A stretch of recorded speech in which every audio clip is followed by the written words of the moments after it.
Secretary बन रही है, किसी सुपर मार्केट में सेल्स गर्ल बन रही है, किसी प्रोडक्ट की मार्केटिंग में आधे कपड़े पहन के उसे खड़ा होना पड़ रहा है। ये गुलामी है।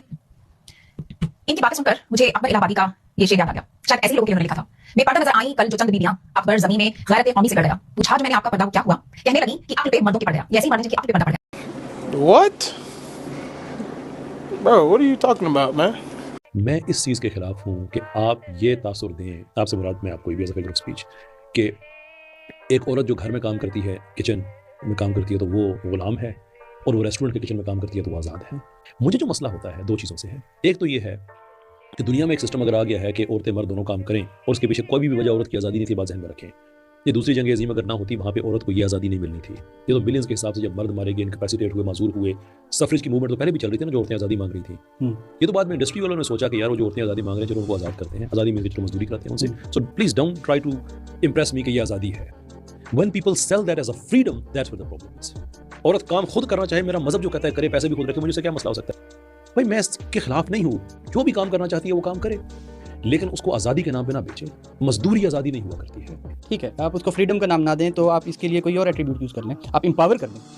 एम्पावर ये यूफेमिज्म है। नहीं, आप वुमेन एम्पावरमेंट होगी। That's euphemism, it is empowerment. जहाँ से ये आइडियोलॉजी आ रही है जो आप मुझे डिस्कस कर रहे हैं, एम्पावरमेंट यह है कि वो औरत कहे कि मैं चाहूँ तो काम करूँ, चाहूँ तो ना करूँ। बिल्कुल ठीक है।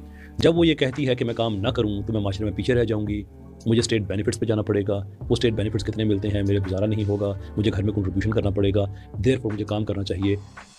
That's not empowerment. Because empowerment is always about choices. हाँ, choices. उसकी choice है ना कि वो करे या ना करे। करना चाहे तो उसको encourage करना चाहिए, उसके बाप को encourage करना चाहिए, भाई को करना चाहिए, husband को करना चाहिए। They should build around a system around her कि उसको वो enable करे। ये empowerment। भाई हज़रत अबू हुरैरा रज़ियल्लाहु अन्हु की वाइफ देख लें, और बड़े-बड़े सहाबी हैं उनकी। आप जो हज़रत उमर ने इनफैक्ट जो मार्केट के हेड लगाई थी वो ख़वातीन लगाई थी, और इनफैक्ट जितनी भी गज़वात होती थी, इवन हज़रत आयशा उन्होंने भी सर्व किया ज़ख्मियों को। और ये तो हमें हुदैबिया में उम्मुल मोमिनीन एडवाइजर थी। भाई हम उसको हम जब इस्लामिकली बात करते हैं ना, ट्रू इमेंसिपेशन की, एम्पावरमेंट की, वी ऑलवेज मेक श्योर कि जो एक नेचुरल एक्सप्लेनेशन है कि empowerment is always linked with choices, and choices not that are given to you कि आप इसमें से याद ये चूज करें वो करें। वो चॉइसेस भी एलूसिव नहीं होनी चाहिए या रिलेटिवली लिमिटेड नहीं होनी चाहिए। वो चॉइसेस भी आपकी अपनी हो के फ्री विल के साथ में ये करूँ वो करूँ।